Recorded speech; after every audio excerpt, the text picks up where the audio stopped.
Welcome to part 1 of the two-part series, Inner Earth and Nature Kingdoms, interview with Dianne Robbins.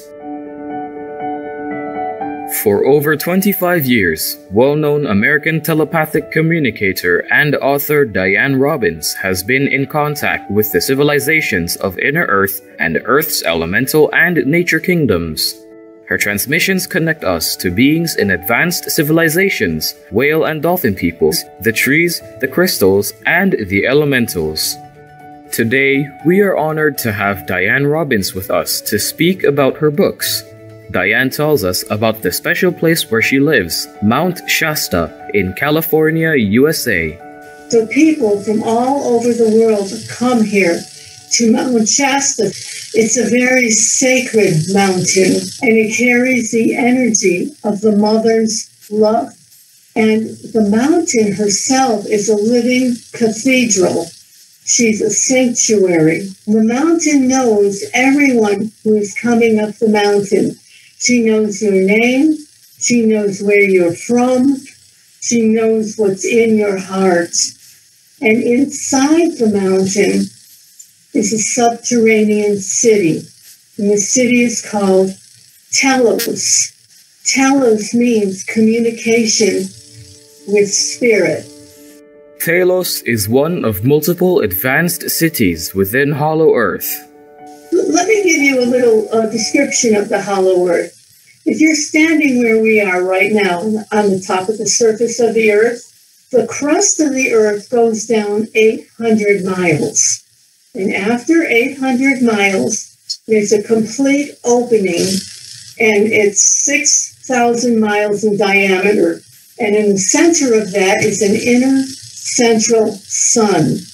There's oceans and mountains still in their pristine state inside the hollow earth. All planets are hollow with openings at the north and south poles. And our north and south pole has cloud covers. And the people inside have put an electromagnetic force field around the openings so airplanes cannot get in. Admiral Byrd was invited in and brought back that information to our governments. And Admiral Byrd had a meeting with the people inside the hollow earth. They told him to tell our governments to stop setting off bombs and nuclear weapons. But the governments, of course, did not listen. Dianne Robbins now shares how she began communicating with Adama, the high priest and an ascended master of the city of Telos. He contacted me about 1985 or 86. One morning I felt this wonderful energy nearly lift me off my chair. And I heard the words, "I am Adama. We've been trying to contact you. Will you take our messages?" And I said, "Yes, of course." So he gave me the first message, and I wrote it word for word. I never changed a word. I only put in punctuation and paragraphs. I never edited anything that an ascended master has dictated to me, because each sentence carries the vibration of the ascended master. And that when you read each sentence, they will know it's you reading it. You will be able to connect with the ascended master vibrationally.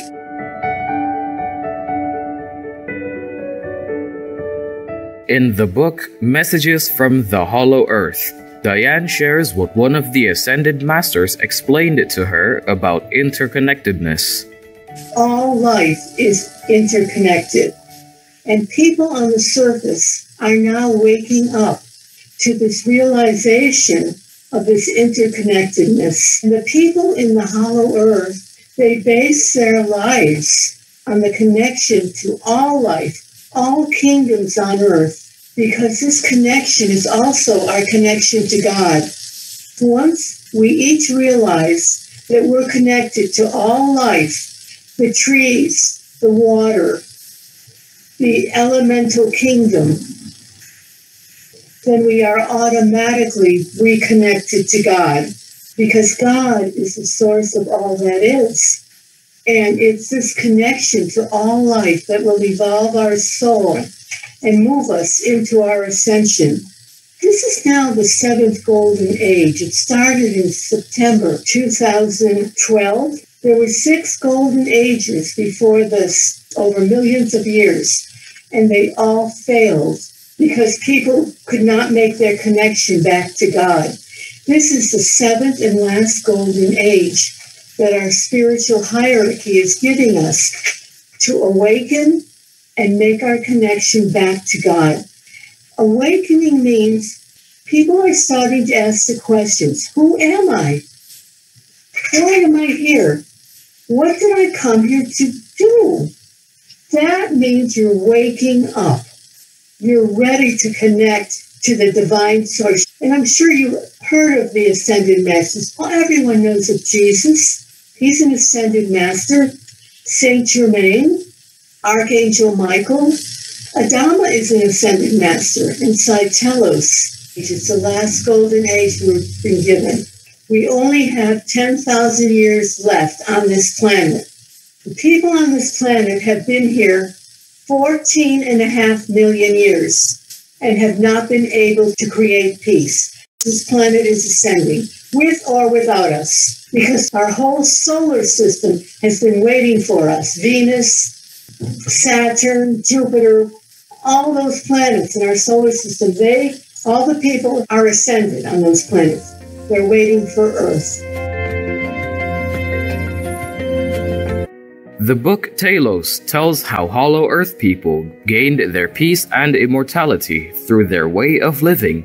The people in Telos used to live on the continent of Lemuria in the Pacific Ocean. There was a war between Atlantis and Lemuria, and there was a thermonuclear war.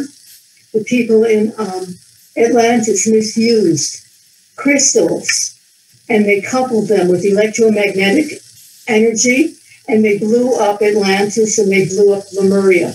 Both continents now sit at the bottom of the oceans, and they're both hermetically sealed. When there's peace on the planet, our spiritual hierarchy will bring them back up to the surface.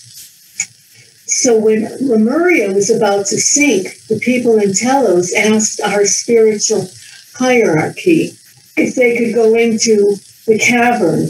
There was a hollowed-out cavern inside the mountain of Mount Shasta. And so they took all their records, technology, all their high priests, scientists, brought all their things into the cavern inside of Mount Shasta, knowing that their continent was about to sink.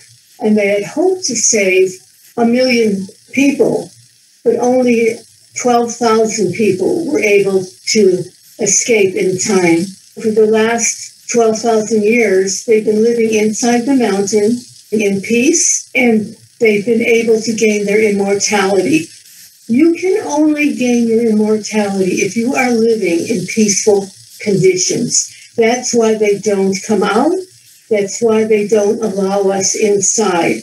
In our consciousness, we have thoughts of sickness, aging, and death.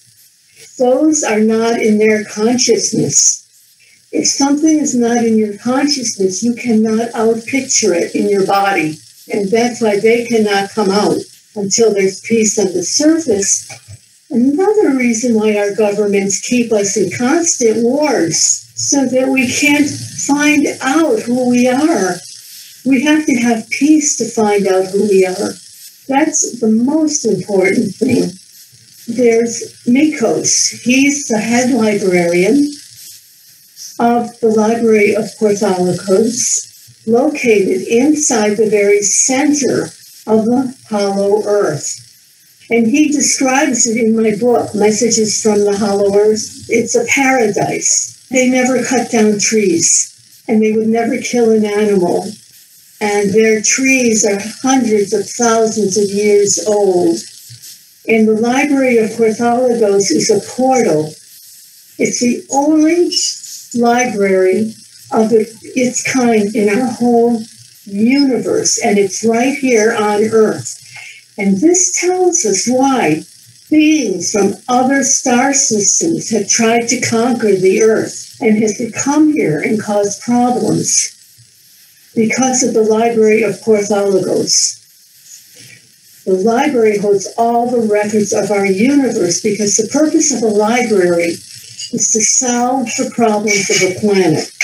People from all star systems, whenever they have a problem, they go through the portal into the Library of Porthologos, and there's a cataloging system. Everything is on crystal slides and crystal containers, and they would go to the catalog, they find out what other planet had that same problem and how they solved it. Then they take that back to their planet and use the same solution. So they don't keep making mistakes like we do on Earth.